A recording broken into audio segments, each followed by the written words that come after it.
Maçambique é uma dança guerreira, onde as pessoas tentam se impor.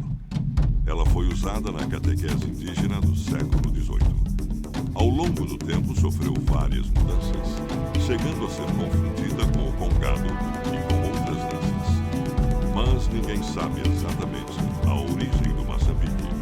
Porém, alguns pesquisadores supõem que esta dança teve origem na África. Já outros pressupõem que ela surgiu no Brasil em um agrupamento de escravos vindos de Moçambique.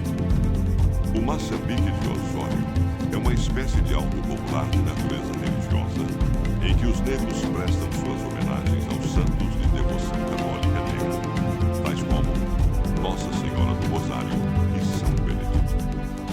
Expressas por meio dos ritos eclesiais da Igreja Católica e da percussão dos tambores, dos cânticos e das danças de matriz africana. As características africanas mantidas pelo Maçambique prendem-se ao fato de que os reis africanos e seus descendentes são os portadores das tradições e da memória de seus ancestrais. No Brasil, eles são representados pelos casais reais do Maçambique, do Maracatu e Reis Comuns. Os remanescentes de quilombos da comunidade negra de Morro Alto, a comunidade afrodescendente do município de Osório, Maquiné, Terra de Areia e Capão da Canoa, situadas no litoral norte do estado, estão ligados por laços de parentesco e compadria. Eles cultuam as suas tradições. Deste modo, eles transmitem e atualizam seus valores culturais, sociais, morais e estéticos durante os festejos do Maçambique. O Maçambique representa atualmente a própria resistência política frente ao racismo e à exclusão social.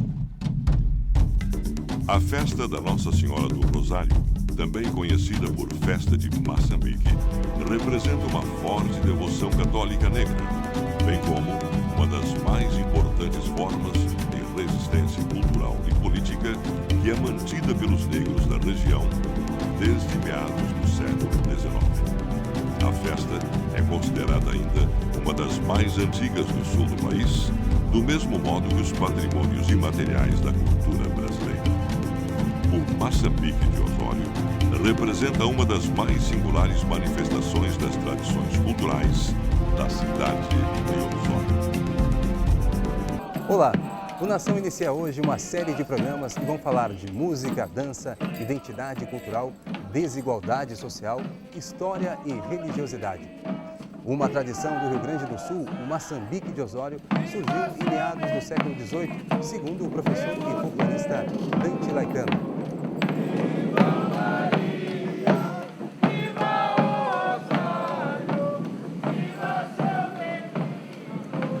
O Maçambique de Osório é uma manifestação religiosa e cultural que remonta ao período colonial brasileiro, uma herança deixada por africanos e seus descendentes no litoral norte do estado do Rio Grande do Sul.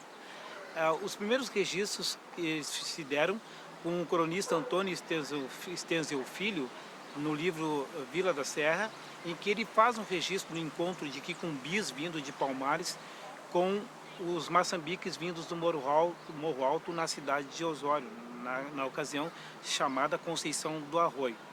E depois a seguir nós tivemos o registro das Congadas de Osório, um livro de pesquisa do Dante Laetano, com registros das músicas feitas pelo Enio Freitas. E mais tarde, na década de 70, estiveram aqui Oliveira Silveira, Norton Correia e a Estelita Branco, uma antropóloga, que deixaram os registros por meio de textos jornalísticos, textos acadêmicos, sobre essa manifestação religiosa e cultural. E recentemente há uma infinidade de teses acadêmicas no âmbito da história, da antropologia e da geografia que tem feito o registro dessa festa, que é uma das mais importantes relacionada a uma congada gaúcha, que talvez seja uma das remanescentes a existir no estado. Nós temos ainda o Quicumbí de Tavares, mas a mais importante ainda, a manifestação dessa devoção católica brasileira é o Maçambique de Osório. O Maçambique para mim é tudo, é amor à Nossa Senhora do Rosário, é uma cultura que eu já exerço há 20 anos O capitão da vara, ele é um guardião do grupo, para dar proteção para a rainha, para o rei, para todos os dançantes. E para Nossa Senhora do Rosário, que a gente está sempre com a santa acompanhando a gente, que a nossa santa é a nossa devoção. É o momento que nós, mães moçambiqueiras, mulheres moçambiqueiras, nós engravidamos e nós doamos o nosso filho à Nossa Senhora do Rosário.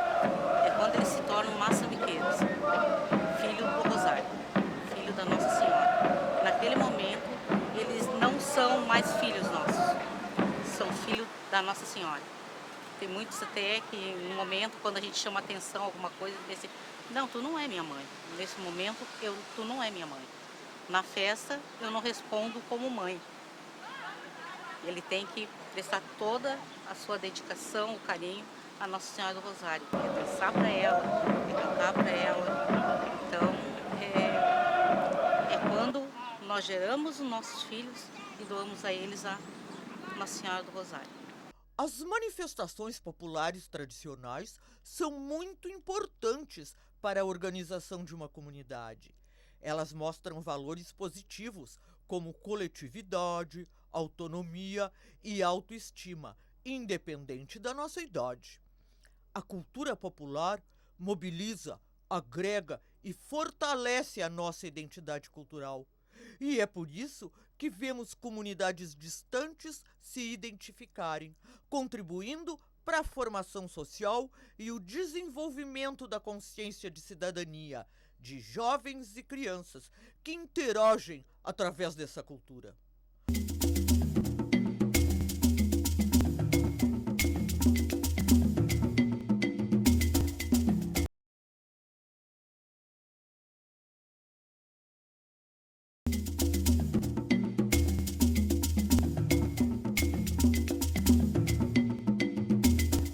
Em Pernambuco, na mesma época em que surgiu aqui o Moçambique, em meados do século XVIII, surge o Maracatu Nação, uma manifestação da música folclórica afro-brasileira que se espalhou pelo mundo, promovendo a união entre pessoas sem distinção. A origem e a história do maracatu não é certa, mas muitos autores dizem que ele nasceu nos terreiros de Candomblé, quando os escravos reconstituíam a coroação do rei Congo. Com o advento da abolição da escravatura, esse ritual ganhou as ruas, tornando-se um fogueiro carnavalesco e folclórico. Hoje vamos mostrar a primeira parte do documentário Que Baque é Esse?, que nos traz parte da multiplicidade de aspectos da tradição Maracatu Nação.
A África é a espinha dorsal da cultura brasileira.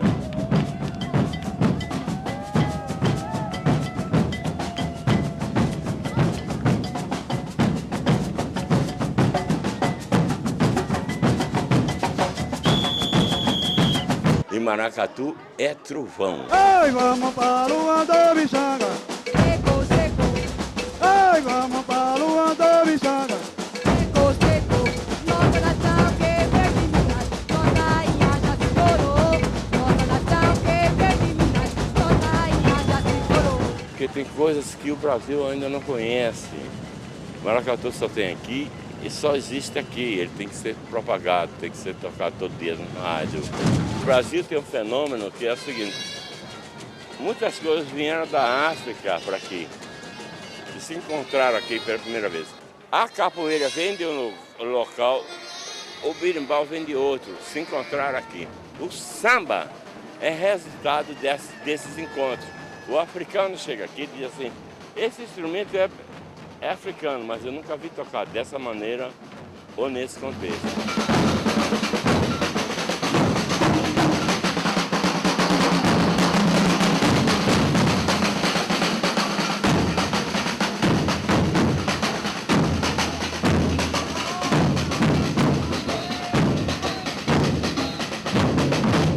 Só o Brasil teve essa coisa.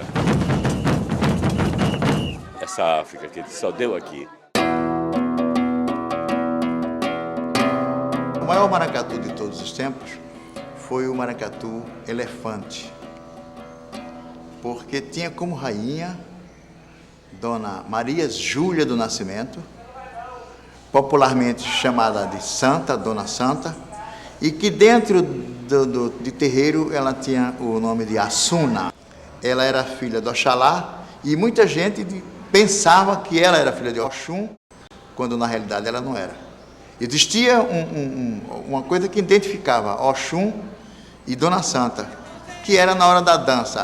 A dança da Oxum, no terreiro, que era a dança parecida, ou a dança de Dona Santa era parecida com a de Oxum no terreiro, quando ela estava se apresentando. Então foi realmente uma das rainhas de maracatu de mais valor, de mais conhecimento e mais respeitada aqui em Pernambuco. De Dona Santa saíram Eudes, que também tinha um maracatu Porto Rico, e que hoje está com Elda, um maracatu campeoníssimo hoje. A outra grande rainha aqui foi Dona Madalena.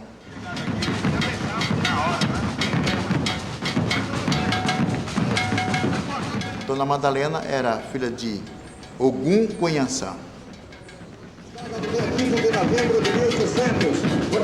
Mas Dona Madalena teve um grande companheiro, que foi um grande mestre de maracatu.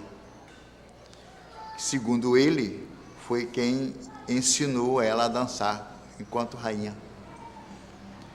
Chamava-se Luiz de França, conhecido Luiz do Maracatu. Essa mulher, quem botou ela no maracatu fui eu. Ela foi presidenta desse maracatu Leão Coroado, que eu fiz ela. E depois de presidente, ela foi a rainha desse maracatu. Ele foi de muitas rainhas. Ele teve Dona Madalena, teve Dona Geraldina, teve Cocó. E recentemente tinha a rainha que estava no maracatu, que também era uma pessoa dele. Mas ele foi o grande mestre do maracatu, Leão Coroado. Era aquele homem que brigava com todo mundo, era capaz de qualquer coisa contra qualquer pessoa, em defesa desse maracatu, que era a vida dele.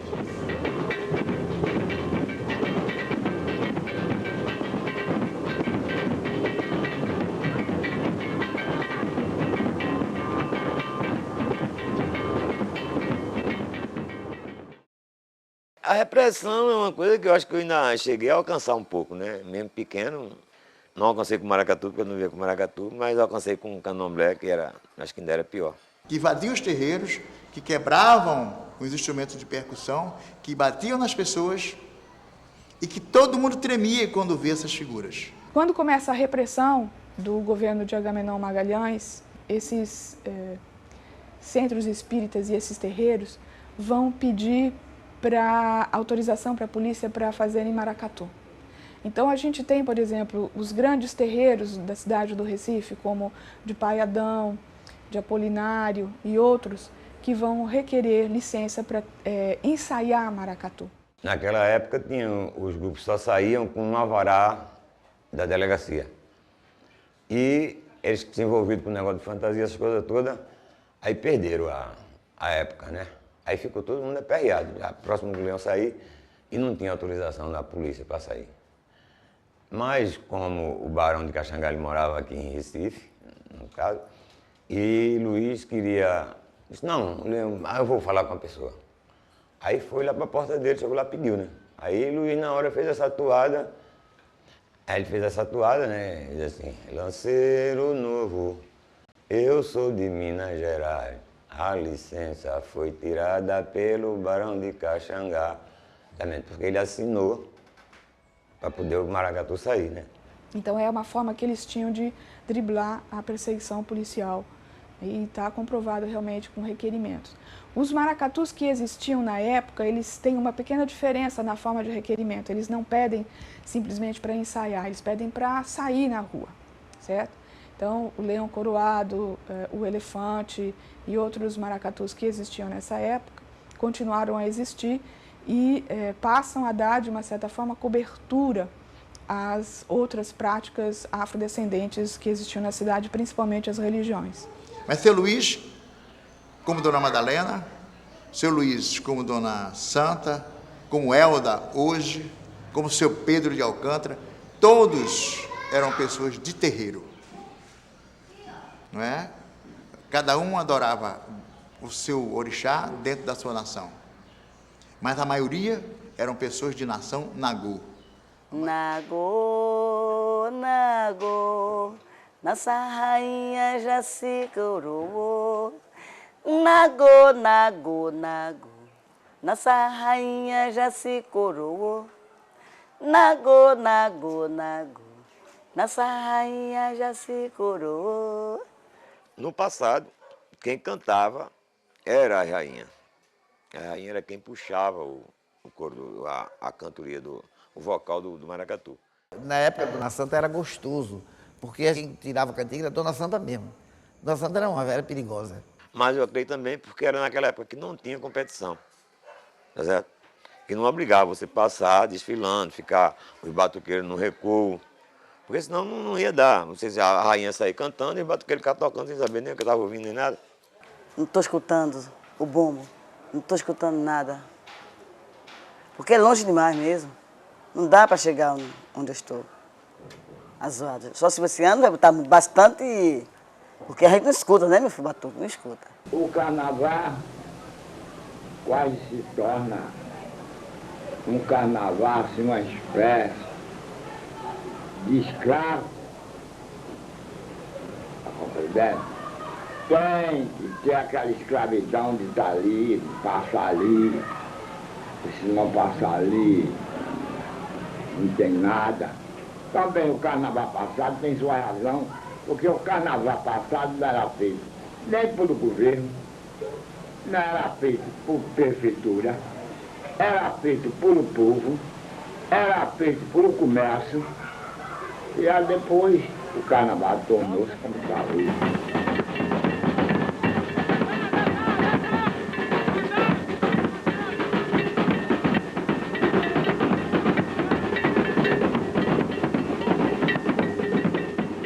Naquele tempo, os maracatu, vou começar lá por alfalha. A alfalha, o maior maracatu que tinha, só saía com 12 alfalhas, não saía com mais.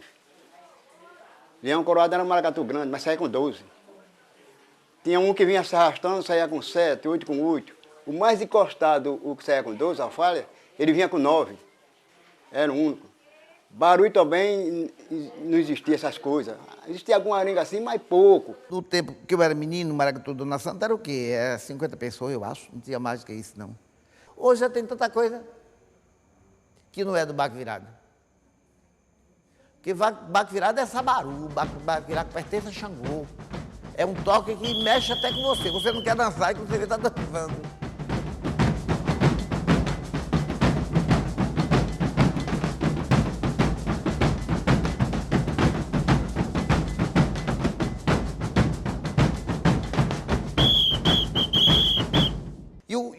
O jogo do corpo é o jogo de Ançã, aquele que a gente faz.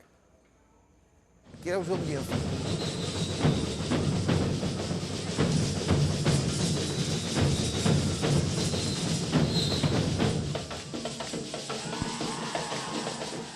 Já o sabaru é de Xangô, a gente dança. Se movimentando assim. Eu vou para Machá. Eu vou para Luanda, vou quebrar Saramuná. Princesa Dona Isabel, aonde vai, vou passear. Faz igual a dança baiana do maracatu com o nagô. Dá quase igual. Princesa Dona Isabel, aonde vai, vou passear. Bom, quem parte de frente na dança para puxar o resto das baianas sou eu, sou baiana de frente, né? Então sou puxante. Então o resto das baianas acompanha. Fico muito amostrada. É pra brincar, é pra brincar. Vem as damas dos passos, as damas do passo, porque as que vêm ostentando as calungas. Vem na frente, logo atrás vem o porta-estandarte. Depois vem as chamadas damas ricas, certo? Que são aquelas do buquê, aquelas que vêm bem vestidas e tal. Logo após elas vêm umas mais fracasinhas, que são baianas também, mas são mais fracas. Tem umas catirinas, já que é uma corte, então vem aqueles casais de nobres que são um duque, uma duquesa, um conde, uma condesa, um embaixador, uma embaixatriz, um príncipe, uma princesa. Vem o menino que carrega o palio. E após a rainha, vem o batuque, que é o final. Desfila em forma de uma procissão. O cortejo é em forma de uma procissão, que é em homenagem à Nossa Senhora do Rosário dos Homens Pretos. A formação do Leão Coroado e dos maracatus era essa, né? Hoje em dia está muito mudado.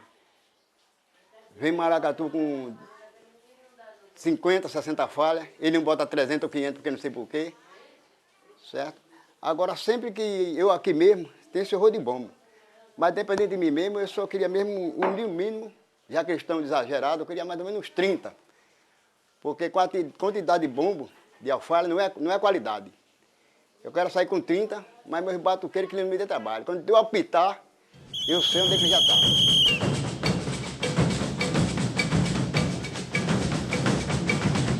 Pelo certo, só quem devia ser rei e rainha do maracatu era a pessoa que fosse feita no santo.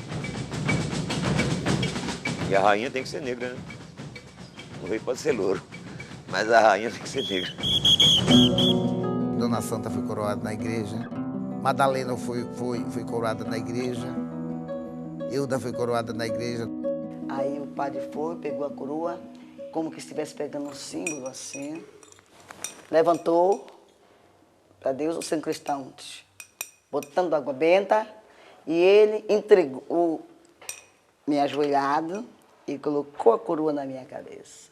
O padre Cônego Miguel Cavalcante. Eu acho que os padres mais antigos deixavam. E os novos agora não tá deixando mais. Agora já foi diferente. Agora a gente fez na porta da igreja, o padre não pagou mais. A gente fez Marivaldo coroa na frente. Foi eu e eu da coroa Marivaldo. Nossa rainha já se coroou. Nago, nago. Nossa rainha já se coroou. Nago. Nossa rainha já se coroou. Nago. Nossa rainha já se coroou. Nago.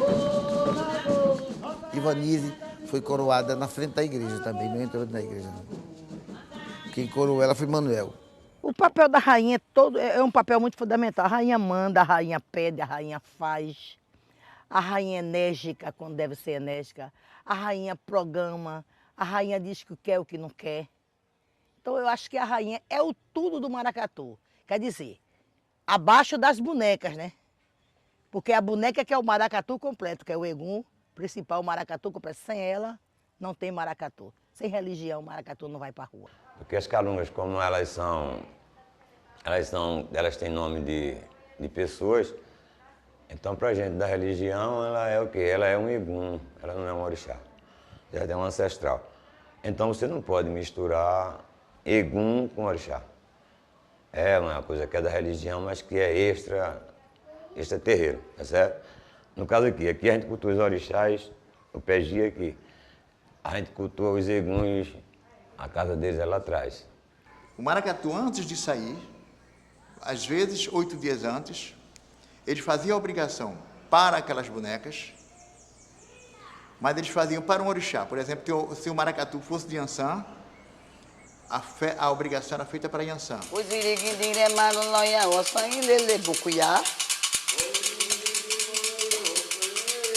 Bancuiá, bancuiá. Os jogantes preparados para essa finalidade vai, bate folha, as folhas é cantada para bater, como se fosse fazendo um filho, um iburi, como se estivesse fazendo um iburi. Epa, rei! Tome conta, minha mãe, tudo de carnaval, eu sei que a senhora é a rainha para isso.